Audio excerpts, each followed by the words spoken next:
ব্যাকগ্রাউন্ডটা বলতে পারি খুবই সুন্দর জায়গা। হাওড়াতেই আছি, সালকিয়ার মধ্যে। ব্যাকগ্রাউন্ডটা কেমন লাগছে বলো, সূর্য আর গঙ্গার মিলনটা।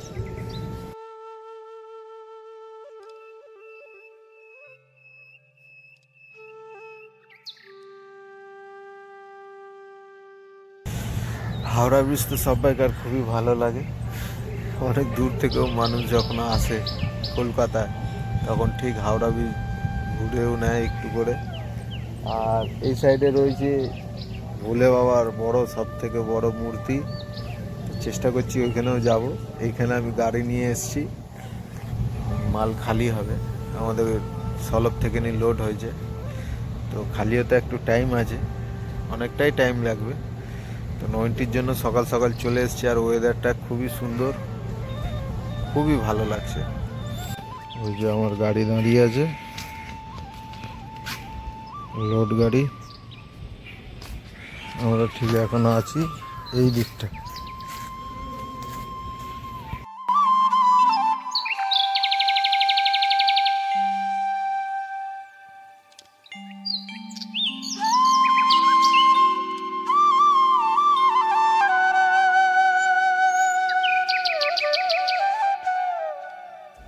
গুড মর্নিং আর সবাইকে হর হর মহাদেব।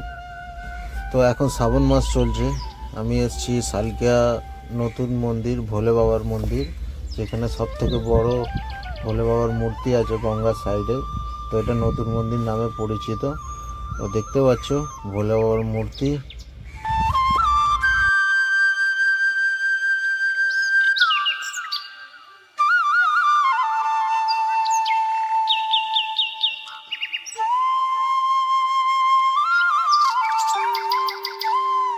যারা যারা এই ভিডিওটা দেখছো, ভিডিওটা একটু লাইক করে সাবস্ক্রাইব করে নিও চ্যানেলটাকে, আর ভিডিওটাকে একটু শেয়ার করে দিও, যাতে আরও ভক্তরা এখানে আসতে পারে বাবার কাছে।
যে সকল ভক্তরা ভাবছে যে কেদারনাথ যাব, বদ্রীনাথ যাব, ভূতনাথ যাব, তো আমি তো বলবো যেতে পারলে যাও, না হলে আমাদের এই জায়গাতে চলে আসো বাবার মন্দিরে। এখানে সব মন্দিরের দর্শন তোমরা একবারেই করে নিতে পারবে।